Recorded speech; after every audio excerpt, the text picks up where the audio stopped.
Western Australia's imperial history is unusual in that it was one of the few Australian states that wasn't settled as a penal colony. European settlement didn't officially start in Western Australia until 1826. Captain James Stirling founded the Swan River Colony on the 1st of June 1829. The name of Perth was bestowed upon the colony as a tribute to Sir George Murray, who, at the time, was the Secretary of State for the colonies and who sat in the House of Commons as a member for the old Scottish capital of Perthshire. The early growth of the city was slow. By 1849, the population was only 1,148. The first major population surge came in the 1890s with the discovery of gold in the central and southern outback. The ensuing gold rush saw a massive influx of people from Australia and overseas as they came to scour the rich gold-bearing soil of the central goldfields.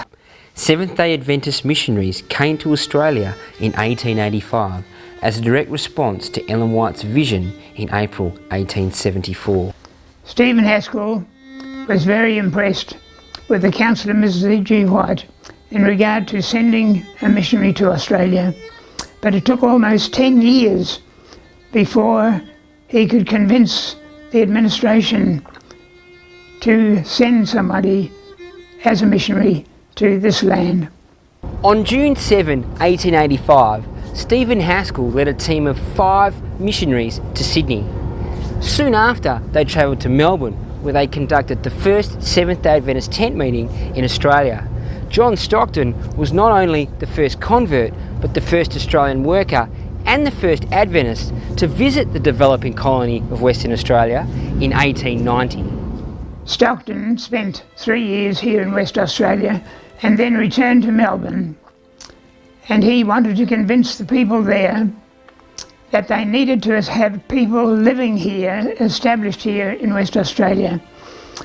And Fred and Marion Reiki in 1893 accepted this challenge, and they came to work as colporteurs, selling books, riding on a push bike through bush tracks and rough places in order to sell their books and to convert people. And God blessed their ministry in establishing many churches here in West Australia. In June 1895, Reiki stopped here at the Bookerra Inn, 42 kilometres south of Geraldton, with the publications Patriarchs and Prophets and Bible readings for the home circle. At the time, this was a house of Richard and Mary Hollingsworth. My grandfather, Richard Hollingsworth, was a devout Anglican. But through his own personal Bible studies, he felt that he was keeping the wrong day. So he approached his minister and asked for an explanation. The minister didn't satisfy his mind as to which was the true Sabbath. So he thought, but if I keep Sabbath, I might be the only one that keeps the seventh-day Sabbath. There must be some other reason why people keep Sunday, he thought. Richard's wife Mary asked Fred Reiki how Sunday came to be the day of worship. Richard, Mary and Fred Reiki talked long into the night, and immediately the Hollingsworth couple began to keep Saturday as the Sabbath. Pastor Jesse Pallant came to West Australia in 1900 and went to Bookerra to work there, and he stayed in the Edwards home and studied with 4 different families, both in personal and public evangelism. And he formed a group of 25 people, Sabbath school members, who became the first Seventh-day Adventist company here in West Australia. The company held meetings in Richard Hollingsworth's kitchen, a former inn. In 1902, widow Margaret Hollingsworth donated a small plot of land for a church building. The church site was directly opposite Richard Hollingsworth's residence, the former Travellers' Rest Inn. After a visit in 1902, Pastor Jesse Pallant wrote, "It was my privilege to visit the Bucharest Brethren recently. God is blessing this company.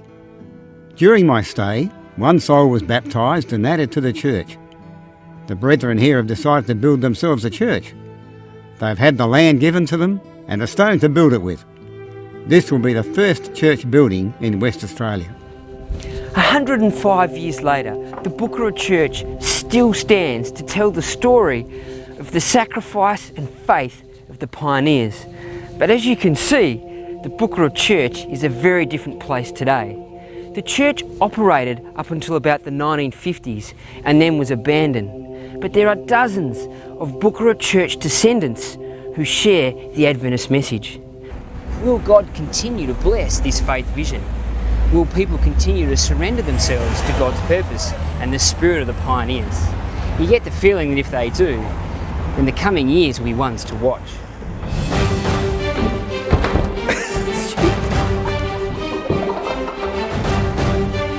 105 years later, the